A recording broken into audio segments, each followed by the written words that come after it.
Olá, bom dia a todos. Sejam bem-vindos à conferência da Sabesp para a discussão dos resultados do ano de 21. Meu nome é Mário Sampaio, eu sou superintendente de captação de recursos e de relações com investidores. Hoje temos conosco, vamos abrir para todo mundo. Começando, temos conosco o Dr. Benedito Braga, presidente da Sabesp, o Oswaldo Garcia, diretor financeiro, econômico e de relações com investidores, o Marcelo Miag, superintendente de contabilidade, e o Marcel Sanches, superintendente de regulação. Antes de passar a palavra para o Dr. Braga dar início à conferência, gostaria de passar algumas informações e orientações. Esta videoconferência conta com tradução simultânea para o inglês e está sendo gravada. Uma orientação de como utilizar o modo de tradução vai ser colocada aqui pela produção. A apresentação e a gravação estão disponíveis para download no portal de RI da Sabesp, onde você já encontra o press release de resultado. A gente lembra que nós aceitaremos perguntas, mas apenas por escrito na área do chat da plataforma. A nossa conferência terá aproximadamente uma hora e meia, né? E a gente vai reservar aproximadamente meia hora, 45 minutos, para responder perguntas de analistas e depois, quem a gente chamar, investidores. Bom, para concluir com as orientações, gostaríamos de esclarecer que eventuais declarações que podem ser feitas durante essa conferência, relativas às perspectivas de negócios da companhia, projeções e metas operacionais e financeiras, constituem-se em crenças e premissas da diretoria da Sabesp, bem como informações atualmente disponíveis para a companhia. Considerações futuras não são garantias de desempenho, envolvem riscos, incertezas e premissas, pois se referem a eventos futuros e, portanto, dependem de circunstâncias que podem ou não ocorrer.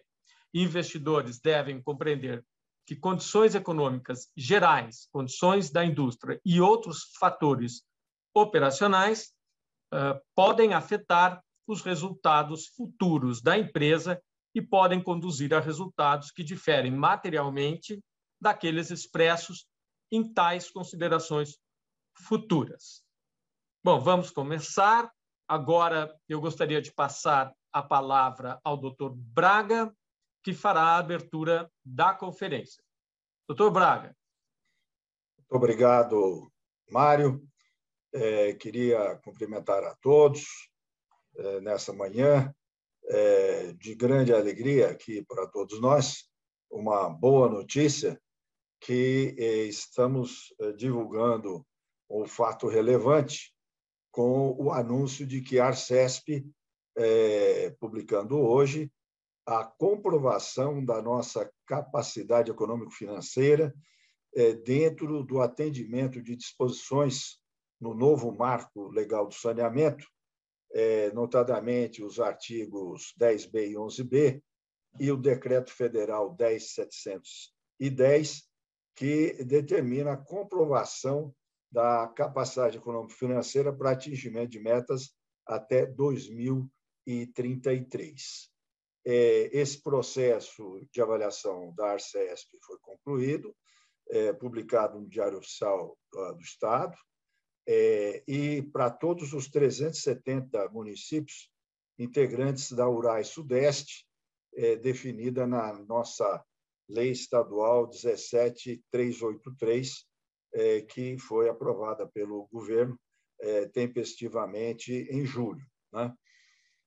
Bem, tivemos aí uma ressalva documental, nada comprometedor do ponto de vista econômico-financeiro, para os municípios de Agudos, Hortolândia, Igarapava, Quintana, Laranjal Paulista e Santo André, que representa aproximadamente 3,5% da nossa receita. Bem, nós estamos trabalhando para que essa situação se resolva até amanhã, estamos correndo, mas manteremos o mercado informado sobre esse assunto. Bom, queria falar um pouco sobre hidrologia e investimentos, né?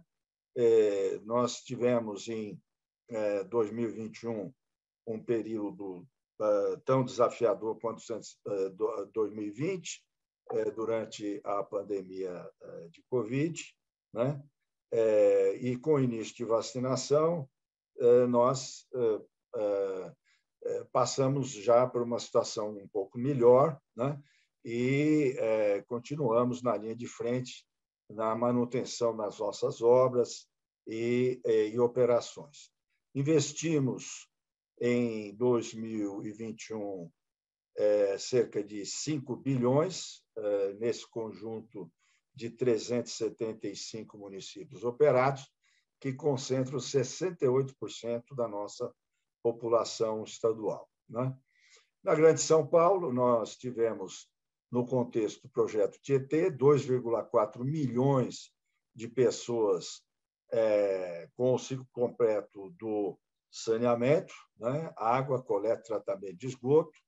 E, dentro do projeto de Novo Rio Pinheiros, que é uma parte desse projeto Tietê, nós levamos aí conexões para 516 mil imóveis, e que isso representa uma população de 1,5 milhão de habitantes, uma cidade do porte de Porto Alegre, né?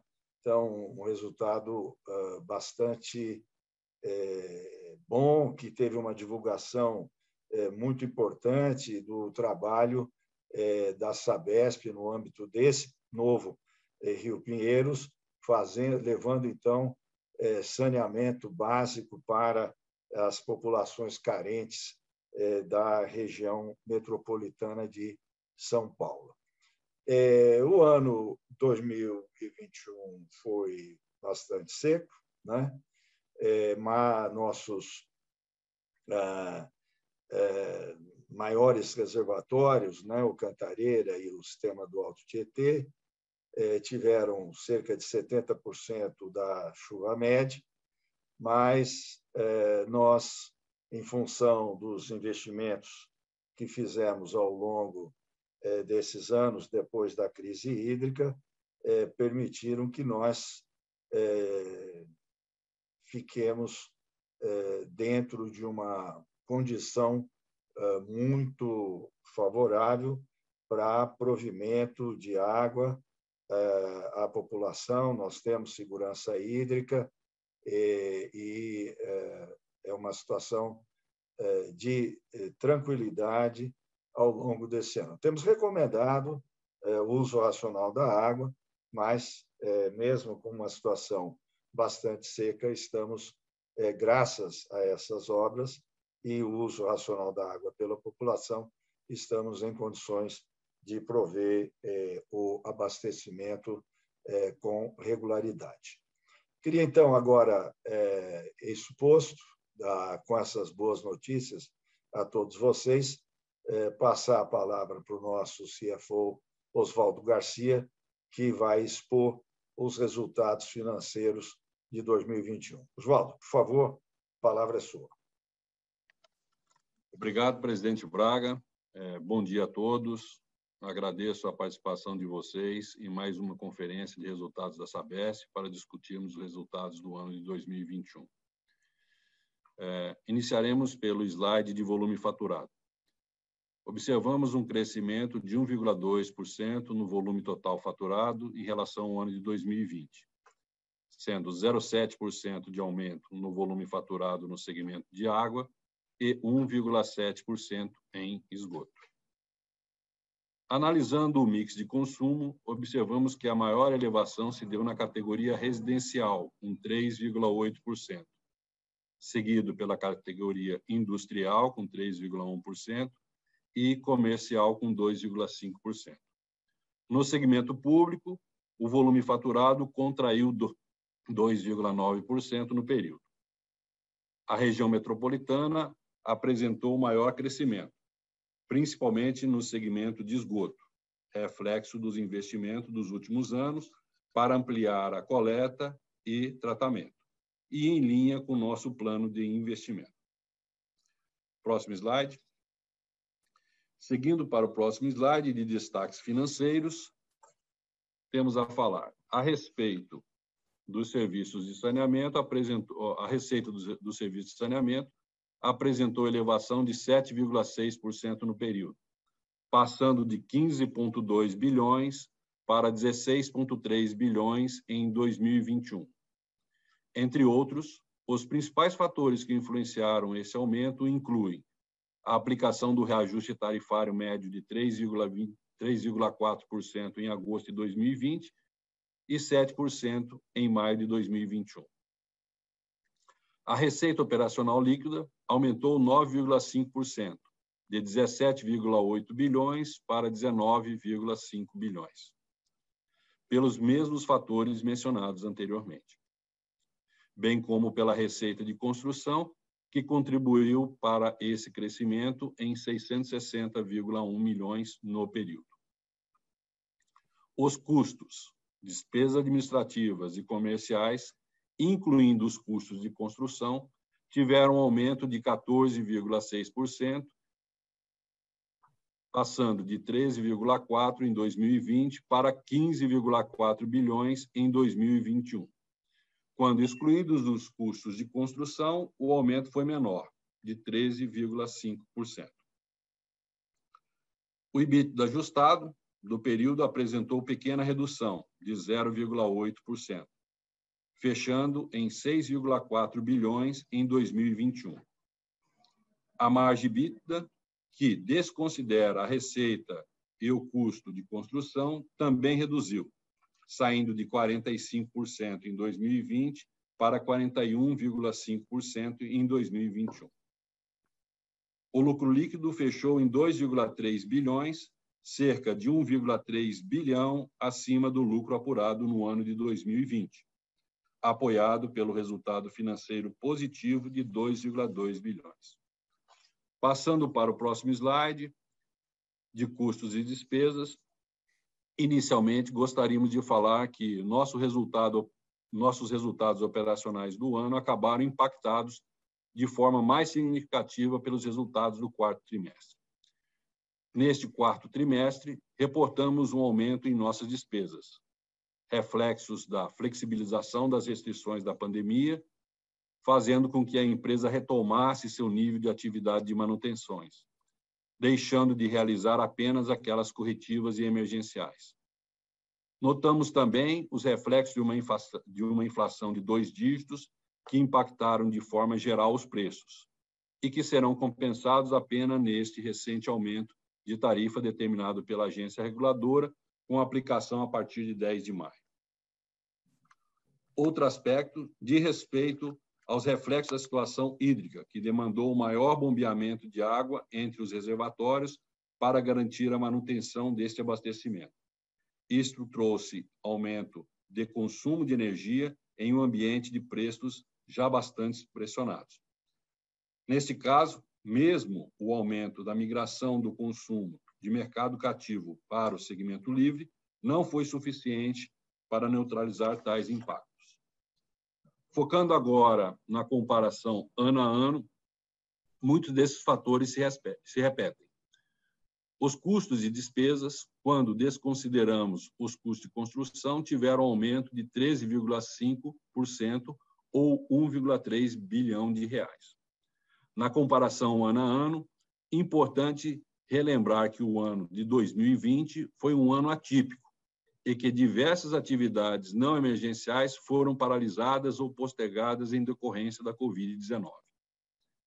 Além disso, a aceleração da inflação, que chegou a 2 dígitos em 2021, foi outro fator que impactou de forma geral e relevante os custos e despesas. Em despesas com pessoal, relembramos que no final de 2020 ocorreu uma redução de 1.200 colaboradores e em 2021 mais 300 foram desligados. Estas reduções de pessoal compensaram o reajuste salarial de 7,75 de maio de 2021. o aumento de gastos com horas extras e despesas com assistência médica, que haviam sido bastante reduzidos em 2020 e retornaram aos patamares normais em 2021, resultando em 2021 em uma ligeira elevação de 0,3% no custo nominal. As despesas de materiais gerais e serviços, que haviam apresentado uma queda no fechamento de 2020, aumentaram em 26,3% e 19,1%, respectivamente, fruto da retomada das manutenções, principalmente as preventivas, e de atividades postergadas no período mais severo da Covid. As despesas com materiais de tratamento tiveram aumento de 7,6%, devido à expressiva alta de preços dos componentes químicos. Já as despesas com energias elétricas teve acréscimo de 20,4%, principalmente devido ao aumento médio da tarifa do ambiente regulado, que foi de 18,9%. Em despesas gerais, parte significativa do crescimento observado de 21,3%, ou 212,9 milhões de reais, é explicada pelas despesas com processos judiciais, no montante de 87,2 milhões, e pelo aumento de 78,3 milhões nas provisões para repasses a fundos municipais de saneamento ambiental e infraestrutura, neste caso, consequência do aumento da receita no período. Diferentemente da receita, ao contrário do que esperávamos, as perdas estimadas com crédito e liquidação duvidosa ainda não tiveram uma recuperação. No ano, as perdas aumentaram em 198,9 milhões, um impacto de 10,6% devido ao aumento da inadimplência. Esses foram os principais comentários na comparação entre os custos e despesas do ano de 2021, comparativamente ao ano de 2020. Próximo slide. Passando para o próximo slide, temos o gráfico de desempenho financeiro, que se inicia com o lucro apurado em 2020 de 973,3 milhões e demonstra as movimentações do resultado no período. A receita operacional líquida cresceu 1,7 bilhão, em função do reajuste tarifário aplicado em maio, do aumento do volume faturado total e do aumento da tarifa média em função do maior volume faturado nas categorias comercial e industrial, que possuem as tarifas mais altas. Os custos e despesas, incluindo os custos de construção, apresentaram um aumento de 2 bilhões de reais em função do maior investimento em 2021, da retomada das atividades que haviam sido postergadas em 2020 e pela alta da inflação em 2021, conforme já mencionamos. As outras receitas e despesas operacionais, incluindo a equivalência patrimonial, tiveram uma variação negativa de 121,5 milhões, devido a eventos não recorrentes ocorridos em 2020, dentre os quais citamos a reversão de provisão de perdas referentes ao município de Mauá. O resultado financeiro apresentou variação positiva de 2,2 bilhões, principalmente pelo efeito da variação cambial em 2020. A moeda sofreu uma forte desvalorização de 28,9% e 35,7% frente ao dólar e ao iene, respectivamente. Em 2021, o dólar valorizou 7,4%, enquanto o iene se desvalorizou 3,9%, abrandando os impactos sobre os empréstimos e financiamentos. Cabe lembrar que, durante o ano de 2020, reduzimos a exposição cambial aos patamares que observamos hoje. Mas, como na média a exposição foi maior do que em 2021, somado ao comportamento do dólar, o efeito negativo em 2020 foram maiores. O imposto de renda e a contribuição social apresentaram variação negativa de 511,6 milhões em decorrência do maior resultado apurado em 2021, em função da elevação das receitas e pelo menor impacto da variação cambial sobre os empréstimos e financiamento. O resultado foi um lucro líquido em 2021 de 2,3 bilhões de reais. Antes de seguirmos para as perguntas, vou comentar brevemente sobre o reajuste tarifário 2022, divulgado no último dia 17 de março.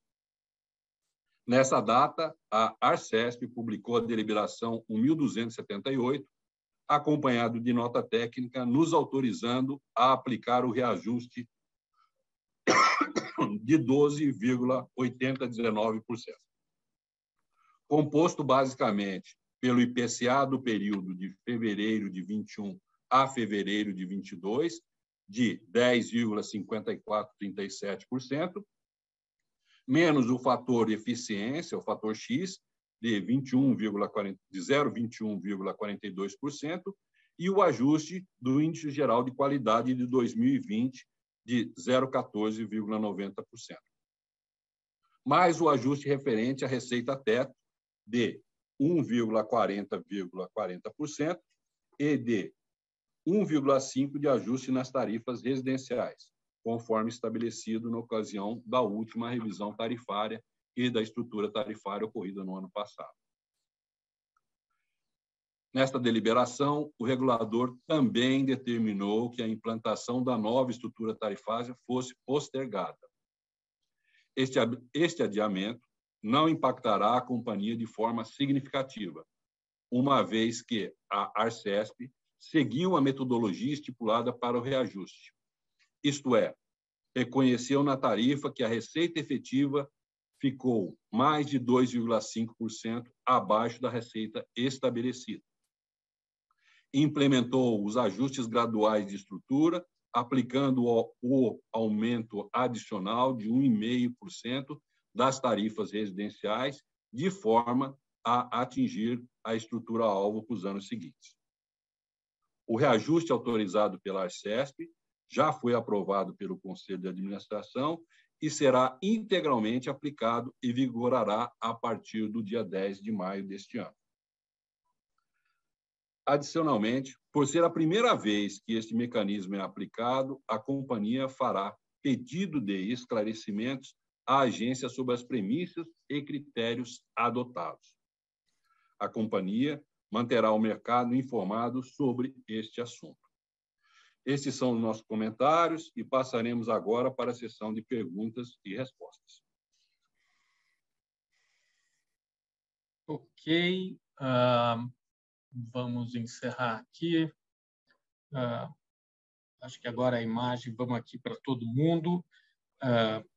Bom, agora é a hora da gente começar as perguntas e respostas, né? Vamos começar com as perguntas dos analistas, investidores, e, na sequência, a gente abre para os jornalistas. E é importante lembrar que é necessário que vocês façam a pergunta ali no campo do Q&A. É ali que a gente vai enxergar as perguntas que vocês fizerem. A gente já tem bastante pergunta aqui. Eu vou abrindo com a primeira pergunta, que é uma pergunta bastante... São 3 perguntas, do Marcelo Gonçalves. Eu posso ler uma primeira, depois a gente vai respondendo as outras. Mas vamos lá. A primeira pergunta do Marcelo é: sobre o reajuste tarifário desse ano, a Arcesp citou na nota técnica que o ajuste foi de 180 milhões, menor, pois a Sabesp não apresentou documentação sobre os programas comerciais. Pergunta: por que esses estudos não foram apresentados para o ano de 2021 e para 2022? A Sabesp irá apresentar os estudos para os programas comerciais? Então, essa é a primeira pergunta, doutor Braga. Vamos aí, doutor Oswaldo, vamos responder aí essa questão mais de natureza financeira, por favor. Bom, a devolução ocorre porque o regulador considerou um acréscimo nas tarifas do residencial para compensar programas de incentivo do segmento comercial. Nós ainda vamos esclarecer, naquela correspondência que nós vamos fazer, como foi a abordagem da agência neste assunto. Mas, sim, a gente pretende fazer todas as demonstrações para que, nos anos seguintes, essa correção volte à nossa composição de preço. Ok. Próxima pergunta do Marcelo é: Ainda sobre o reajuste tarifário, na mesma nota, a Arcesp diz que, devido a valores faturados relacionados ao fator K, deduziram 200 milhões do ajuste tarifário. O que é o fator K? Por que isso reduziu 200 milhões do reajuste? Vamos lá, Oswaldo, acho que aí é a financeira lá. também. O fator K, na verdade, é uma receita obtida pela carga poluidora. Está correto a agência fazer esse ajuste, mas o valor estimado por eles é um pouco diferente do que o montante que a Sabesp estava esperando, que é de 189 milhões. De qualquer jeito, nesta correspondência, nós também abordaremos este assunto. É uma preocupação nossa essa diferença e nós vamos avaliar quais foram os critérios que eles adotaram. Tá. Eu acho que são essas, não sei se eu pulei alguma aqui do Marcelo, na verdade, são essas duas. Se eu pulei, eu volto. Tá. Tem uma próxima pergunta do Juliano Agege, do BSDB. A tarifa praticada no quarto trimestre de 21 é 2,5% menor que a tarifa praticada no quarto tri de 20. Qual o motivo da queda? Oswaldo, vamos lá. Eu vou passar essa pergunta para o Miyagi. Miyagi, por favor. Bom dia a todos, né? E a todas. É que esse preço médio depende de várias circunstâncias, principalmente mix, né? Então, a gente percebe que tem uma redução de consumo das faixas de 11 a 20, de 20 a 50 metros cúbicos e um aumento até 10 metros cúbicos. Lembrando que nossa tarifa média, né, a mais baixa, quanto menor o consumo, ela é mais baixa. Então, ela faz com que puxe esse mix, esse preço médio para baixo. Tá? Acho que é isso. Tá bom. Vamos seguindo. Então, agora é o Guilherme Lima quem faz pergunta. Aliás, quem quiser colocar o nome e de qual é a referência de banco, fundo, fiquem à vontade, eu anuncio da onde que são. Vamos lá. Então, o primeiro tem dois temas. O primeiro é em relação ao reajuste tarifário de 2022. A pergunta é: poderiam comentar sobre a aplicação do fator K? Acabamos de falar, né? Qual é a opinião que acabou impactando em 200 milhões? Isso já foi. Né? Aí é mais genérico. Qual a opinião de vocês em relação à metodologia de aplicação? Ainda sobre o reajuste 22, poderiam comentar sobre o processo de reconhecimento de receitas de programas comerciais? Esses programas comerciais serão implementados? Essa é a primeira pergunta. Doutor Braga, a gente já em parte respondeu ou teria algum complemento? Talvez aí com relação aos programas comerciais. Acho que o Oswaldo poderia endereçar essa questão. Bom, como eu falei, os programas comerciais são realmente uma compensação visando atrair novos consumidores para aumentar o volume e a diluição dos custos da Sabesp. É claro que a gente espera implantar esses programas, ou seja, eles fazem parte do nosso rol, e a gente vai exatamente nessa correspondência junto à agência esclarecer todos os critérios necessários para que a gente consiga, nos próximos desempenhos, já acessar esse valor acumulado. Bom, segunda pergunta do Guilherme é: qual a visão de vocês em relação à aplicação do decreto de comprovação de capacidade econômica financeira das empresas de saneamento? Na visão de vocês, o que deverá ocorrer com os contratos que forem considerados irregulares? E por quanto tempo esses contratos podem permanecer irregulares? Doutor Braga. Bom, veja, o problema com um contrato considerado irregular é que, na lei e no decreto também, vai acontecer que o município não poderá acessar os financiamentos relacionados a BNDES, Caixa, recursos federais. Essa me parece um impacto. Por quanto tempo podem permanecer irregulares, aí é uma questão jurídica meio complicada. Talvez o Oswaldo tenha alguma reflexão em torno desse tema, mas há muita incerteza jurídica em torno desse tema. Oswaldo. O posicionamento da nossa área jurídica é que o contrato irregular ele só é irregular do ponto de vista realmente de acesso a verbas federais ou que detenham a aprovação federal. Do ponto de vista de prestação de serviço e da manutenção do contrato, ele será mantido, porque ele é um ato jurídico perfeito, assinado entre as duas partes. Então, não existe uma questão de limitação quanto tempo esse contrato irregular deverá ficar. Ele vai ter que ser cumprido até seu prazo final, certo? A única vedação que a gente tem realmente é a possibilidade de acessar dinheiro público federal para aplicação naquele município em que o contrato for considerado irregular. Ok. Bom, então vamos para a próxima pergunta. Próxima pergunta, eu vou, na verdade, o Eduardo Lazzaretti e o Juliano Agege, eles fizeram perguntas semelhantes. Eu vou ler a do Eduardo e a do Juliano bem rápido. Então, ocorreu uma queda no número de ligações de água e esgoto do quarto TRI 21 para o terceiro TRI. As ligações de água, por exemplo, caíram de 10 milhões para 9,8 milhões no TRI, na comparação dos dois, este TRI do TRI passado. Saberiam explicar o motivo da queda? Vencimento de concessão, desligamento de usuário irregular, né? E o próprio Juliano falou, porque mesmo com as conexões do projeto Novo Pinheiros, o número total de conexões caiu, né? Então, passo aí, doutor Braga, como tratamos isso? Olha, nós temos aí um novo sistema comercial que está sendo implantado e dentro desse novo sistema nós temos uma atualização dos cadastros, tá certo? Que implicaram em uma alteração de ligações inativas e ativas. E, em função disso, então, que nós tivemos essa situação. Não sei se o pessoal do Oswaldo queria endereçar mais. A explicação, presidente, é exatamente esta, realmente. Aconteceu no quarto trimestre a implantação do sistema NETA, e a implantação do sistema NETA já estávamos esperando que houvesse uma limpeza do cadastro para que a gente pudesse deixar apenas as ligações totalmente ativas e que estavam adimplentes como base nossa. Ok. Então, vamos para a próxima.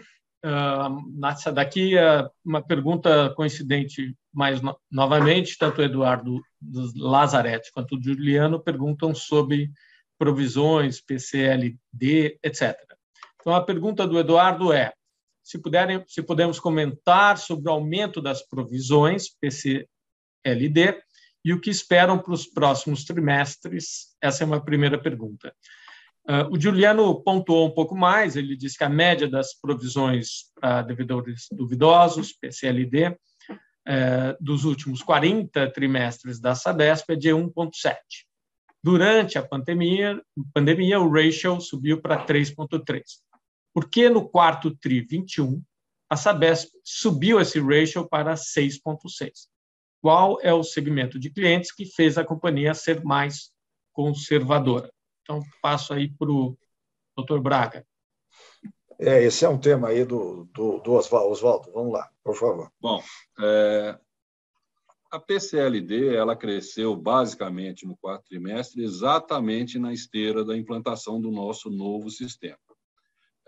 Até a estabilização total do sistema, nós adotamos a postura totalmente conservadora e seguramos todas as ações mais incisivas de cobrança.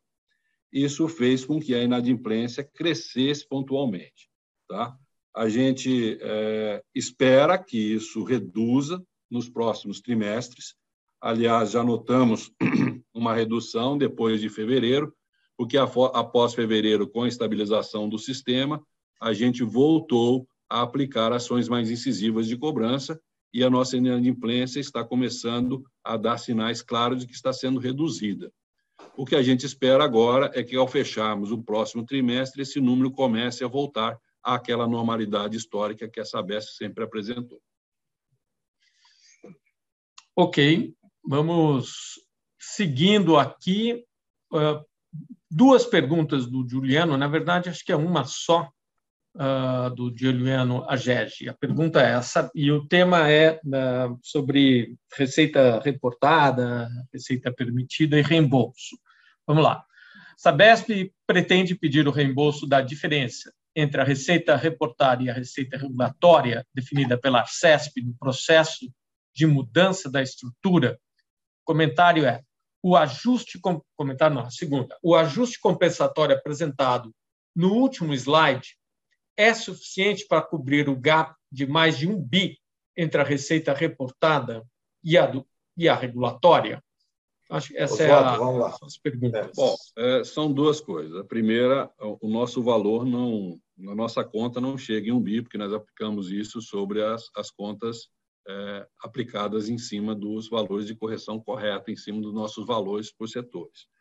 Mas, sim, a Sabesp está enviando esta carta exatamente pedindo os conceitos que foi aplicado este mecanismo para que a gente consiga ter todas as nossas certezas e tenha também a clareza de que todas as nossas reformas e cancelamentos também entrem futuramente nisso. O que a Arcesp tem sinalizado nas conversas que nós tivemos é de que, sim, esses valores serão considerados que a gente demonstrar na próxima revisão tarifária de maneira capitalizada. Então, o que a gente está fazendo nesse primeiro passo é exatamente tentando alinhar com ele toda a metodologia que ele aplicou nesta revisão da tarifa, certo? Nesse reajuste tarifário, para que a gente faça. Mas a gente encara isso de uma maneira bastante positiva, porque tudo o que a agência se prontificou a fazer na terceira revisão tarifária, ela aplicou. O que a gente tem divergências agora e precisa afinar para esta próxima e para as demais tarifas é verificar se os conceitos batem totalmente os nossos e os deles para a gente chegarmos num número comum. Então, a gente espera, sim, que nas próximas tarifas a gente tenha uma recomposição daquilo que não tenha sido, porventura, atribuído pela Arcesp nesse reajuste. Perfeito. Bom, a próxima pergunta é da Cláudia Gutierrez. A Cláudia ela pergunta sobre a PCLD, sobre exatamente o que aconteceu do aumento ao maior pré-pandemia, o que está causando. Eu entendo que isso já foi abordado. Já foi tá? respondido. Então, só para a Cláudia entender que já abordamos, deve ter sido traduzido para o inglês para ela.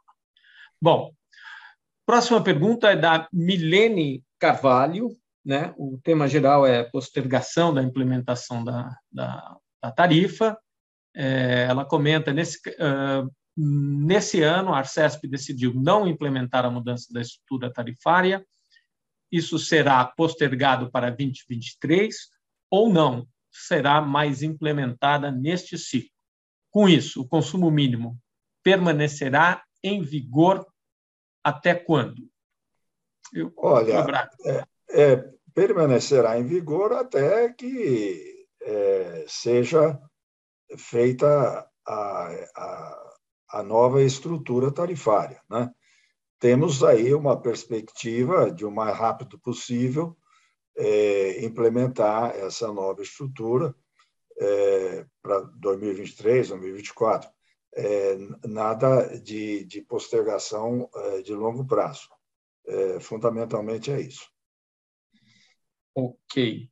Bom, a Milene, na sequência, fez outra pergunta de outro assunto. Ela está comentando que, no fato relevante publicado hoje, a Arcesp fez uma ressalva a 6 municípios, entre eles Santo André, e aí a pergunta é: sem anuência, esses contratos serão considerados irregulares?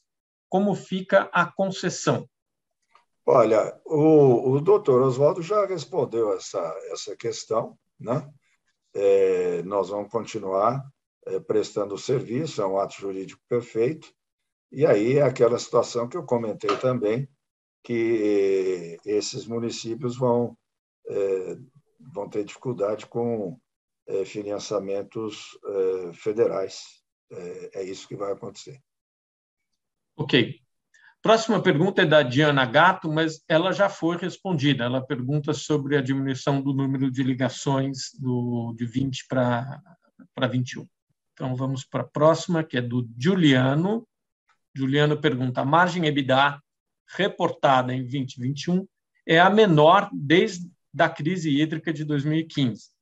Aí a pergunta é: a empresa tem algum plano para reduzir os custos? Bom, olha, pessoal, o plano para reduzir custo é sempre bem-vindo, né? Vou pedir aí ao Oswaldo que comente essa É claro, presidente, que redução de custo é um programa permanente dentro da empresa. A gente quer sempre reduzir custos e diminuir as nossas pressões. Nós temos aí duas coisas claras. A primeira coisa é o seguinte: realmente nós tivemos um período inflacionário e uma inflação bastante elevada neste último período, e como um setor regulado que tem a sua tarifa reconhecida a posteriori da inflação, é claro que em todos os momentos em que a inflação começa a crescer, nós passamos a correr com a receita atrás dela, certo? Isso é normal. No mesmo momento que, como a gente espera uma redução de inflação neste ano, o movimento deve ser o inverso. Ou seja, a tarifa, quando for implementada, vai contemplar a inflação passada e nós vamos melhorar essa margem. Agora, correr atrás de custos é DNA da empresa. Toda e qualquer empresa tem que correr atrás dos custos. Agora, nós temos um setor onde nós temos custos que são administráveis e custos que não são. Tá? No caso, nosso principal custo fora a mão de obra é energia elétrica, e este é um custo que a gente consegue administrar em parte.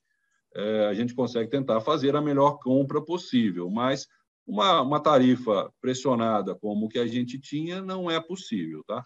Com relação a todos os outros itens, o que a gente tem notado é que todos os itens estão subindo na esteira daquela inflação crescente que nós apontamos no período passado. Este é também um dos assuntos que nós iremos abordar com a agência para ver como é possível isso ser tratado no próximo ciclo. Tá? Mas é uma situação clara. A gente corre atrás da inflação e isso faz parte do nosso sistema de concessão de tarifa. Ok. Bom, não tem perguntas, mais perguntas, então era fazendo uma chamada, se alguém tem mais perguntas, se não, nós vamos abrir aqui para o... Entrou já uma pergunta para os jornalistas. Mais alguma pergunta de analista, investidor, gestor? Se não, eu já vou abrir uma pergunta da Thaís Irata. Já abrindo, então, viu, doutor Braga? Já vamos para os jornalistas. Tá bom? Vamos lá. Primeiro, vamos lá. Duas perguntas. Uma, como estão os planos da Sabesp para participar de leilões? Quais são os projetos em estudos?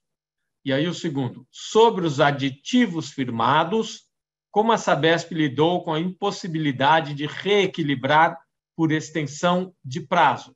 Como foram feitos os reequilíbrios diante da inclusão de investimentos? Então, são duas perguntas de dois temas, né?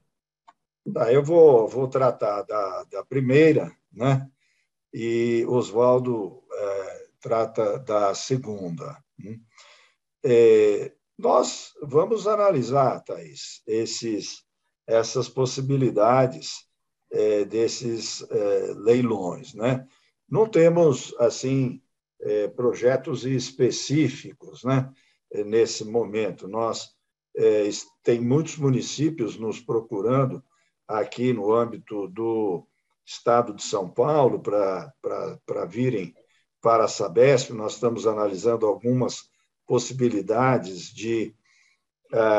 do artigo 10 da 17026, que talvez desse uma possibilidade de fazermos parcerias com as companhias municipais Ou seja, estamos, nesse momento, focados no estado de São Paulo, né? Mas, sem dúvida nenhuma, se alguma oportunidade aparecer que tenha interesse econômico-financeiro, nós vamos analisar, e isso sempre em parceria com o setor privado, que traz muitas facilidades do ponto de vista administrativo e institucional, né? Então, é um pouco por aí que estamos caminhando. Oswaldo, sobre os aditivos aí, por favor. Então, a questão do reequilíbrio dos contratos, vamos separar duas coisas para a gente ficar bem claro isso. Tá? Essa primeira etapa foi uma questão da comprovação da capacidade econômico-financeira da Sabesp em executar esses contratos. Certo? E nós fizemos os aditivos e fizemos essa demonstração. A segunda parte, que nós vamos começar após esta comprovação, é a discussão sobre os reequilíbrios econômicos financeiros destes contratos. Porque cada um desses contratos prevê regras claras dentro deles mesmos que os contratos, como eles têm que ser reequilibrados. E isso vai ser tratado tanto nas próximas revisões, como na próxima RTO, na quarta, e nas subsequentes. A razão disso é muito simples. Ainda existem normas que estão sendo publicadas e estão sendo definidas pela ANA que impactarão nesse estudo de reequilíbrio econômico-financeiro dos contratos, tais como níveis de perda, níveis de atendimento, intermitência, a forma como será cobrado os valores que não puderem ser amortizados até o final dos contratos. Então, nós lamentamos que foi direcionado desta maneira, não permitindo que houvesse dilação de prazo dos contratos, mas eles têm mecanismos, todos eles, para defender que dentro da própria existência do contrato os reequilíbrios econômicos sejam mantidos. Ok. A Thaís pergunta um pouco de detalhamento e também a Juliana Estigarribia também pergunta nesse tema. Então, vamos lá. A Thaís quer saber que tipo de parceria seriam essas com as cidades em São Paulo, e a Juliana, se a gente poderia detalhar quantos municípios estão nessa nova parceria, vamos chamar, que ela está chamando. Olha, seriam sociedades de propósito específico, SPS, com as companhias municipais, autarquias. Então, isso já tinha adiantado da resposta à Thaís. Agora, quanto ao número de municípios, eu não tenho ainda essa informação, infelizmente, para passar aí para a Juliana. Ok. Bom, por enquanto, estamos aqui aguardando perguntas. Lembrar que podem ser perguntas de analistas ou jornalistas. E vamos aguardar um pouco aí para ver se ainda há algumas dúvidas a serem esclarecidas. Perguntas, pessoal?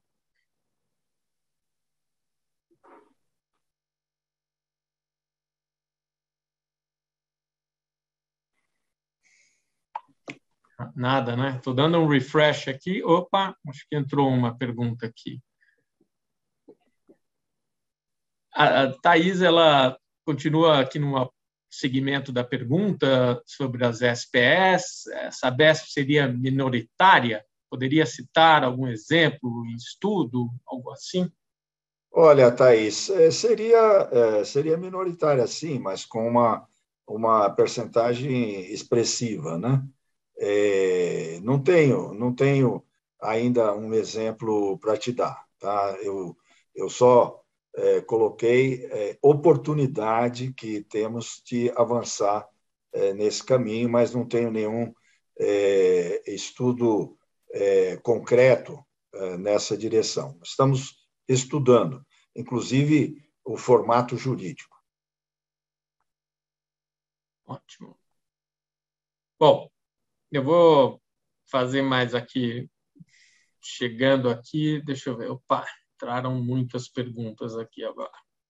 Juliana, tá.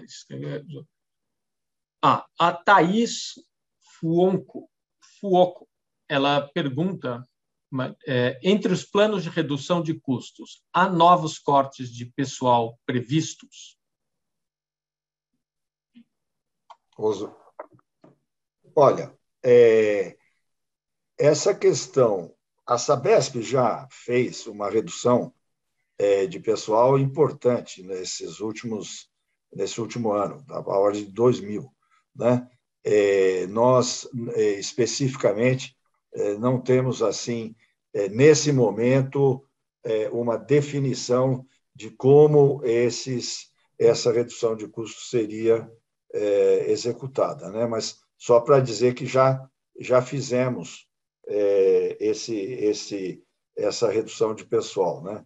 Hoje nós estamos aí com perto de 12.900 funcionários. Ok. Próxima pergunta entrou do Pedro Furtado. A pergunta é: dada a valorização do real recentemente, vocês veem oportunidade de redução adicional da exposição à dívida em moeda estrangeira? Doutor Braga. Aí é o Oswaldo que vai responder. Como que é a pergunta, Mário, por favor? Que dada a valorização do real, se a gente vê a oportunidade de ampliar a redução da exposição em moeda estrangeira. Sim, a gente está estudando mecanismos para conseguir fazer isso. É uma determinação, inclusive, do CA da companhia para que a gente apresente futuramente aí mecanismos possíveis para aproveitar essa valorização do real e ver o que é possível fazer em termos de redução das dívidas em moedas estrangeiras. Mário, eu não estou vendo no Q&A essas perguntas que você está lendo. Como é que você está recebendo? Na hora que eu falei, vamos para as chamadas finais, aí ela deu um refresh e entraram as perguntas aqui comigo. Mas entrou só para você, para mais ninguém, não é isso? Não sei, se meus colegas aqui, deixa eu ver, não sei. Não consigo ver isso, doutor Braga. A gente está remoto aqui, no meu caso, né? Então não consigo ver. Mas tem mais uma Mário, pergunta. De questão de moeda estrangeira. É isso, exatamente. Você quer já pegar a pergunta? Não, pode ler aí. Tá, eu vou ler e passo. Então, a pergunta é da Fabiola Gomes. Como a Sabesp espera financiar os investimentos necessários para cumprir as metas previstas na nova lei? E pergunta se pode ter emissão em moeda estrangeira. Então... Bom, a Sabesp ela vai dar conta ao seu plano de investimento prioritariamente com emissões no Brasil e com captação em organismos multilaterais que sejam convertidas para moeda nacional. Não está nos nossos planos fazer emissões internacionais em moedas estrangeiras. Mas a gente está elaborando exatamente este plano. O nosso plano de investimento está equacionado para o ano de 22 e 23, e a gente vai começar a pensar agora, de 24 para frente, que tipo de mecanismo nós vamos usar. Voltando a lembrar que a determinação do nosso CA é a redução do endividamento em moedas estrangeiras e, portanto, nós não pretendemos fazer emissões que não possam ser convertidas. Olha, adicionando as observações aí do Oswaldo, essa orientação do Conselho de Administração veio em função de que a nossa receita é em moeda nacional. Portanto, financiamentos em moeda estrangeira trazem riscos importantes, não é? Daí esse hedge ou o próprio multilateral que já está fazendo essa transformação já está, né, BID, por exemplo, que já está transformando a dívida em moeda estrangeira para reais. Então, isso é a orientação da companhia em relação ao programa de investimentos. Bom, ok, entrou mais uma pergunta que eu vou ler ela brevemente, aí eu acho que ela já foi respondida, mas tem um cortezinho aqui que talvez valha a pena. É a Sinara Cardoso dos Escobar, da agência CMA. Ela gostaria de saber se o valor de 200 milhões excluídos pela Arcesp se refere ao reajuste tarifário de 2022 ou à aprovação da capacidade econômica financeira da companhia. E ela continua: o valor está correto e por que foi excluído? O que a companhia pretende fazer para obter esse ajuste? Obrigado. Acho que aí cabe um esclarecimento rápido. Bom, né, doutor Branco? Isso é realmente, esses 200 milhões é relativo à tarifa, não tem nada a ver com a qualificação econômica e financeira da empresa. Tá? E isso, como eu expliquei, é em função do fator K, certo? Que, no nosso caso, era esperado na ordem de 180 milhões de reais. A gente está exatamente conversando agora com a agência para ver a metodologia que ela usou e ela é relativo à carga poluidora, à receita obtida da carga poluidora. Ok, então tem mais uma pergunta da Fabiola Gomes. Ela está perguntando quanto é esperado de investimento neste ano e no próximo ano. Então, 20... Bom, vamos lá. Para este ano, nós estamos falando da ordem de 4,7 bi e 4,6 bi para o ano que vem. Ok. Estou dando os refresh aqui para ver se está entrando mais pergunta ou não. Eu acho que, doutor Braga, já é meio-dia. É hora de fechar aí o expediente. Vamos fazer uma chamada aqui final, absoluta. Se não, mais um pouquinho, doutor Braga. O senhor decide aí. Muito já bem. Passo para você decidir muito tomar obrigado, a palavra. Mário. Obrigado a todos os nossos superintendentes, nosso diretor, que trabalharam muito bem essa demonstração financeira do quarto trimestre. Agradecer a participação dos analistas, dos jornalistas que têm nos cobrado eficiência, trabalho duro, e podem estar certos que estamos trabalhando duro, vamos cada vez melhorar mais, e podem estar tranquilos que a companhia está trabalhando no sentido de cada vez levar mais água, saneamento para as populações do Estado de São Paulo e também trazer resultados para os seus investidores. Esse programa de investimentos que estamos fazendo para os próximos 5 anos, nessa média de 4,5, 5 bi, vai representar mais de 30% do que tudo é investido no Brasil em saneamento. Então, isso mostra a vibração dessa companhia no sentido de trazer o melhor para a população do nosso Estado e para os nossos investidores. Agradecer a todos e desejar uma boa tarde e bons negócios para todos vocês. Grande abraço e até a próxima.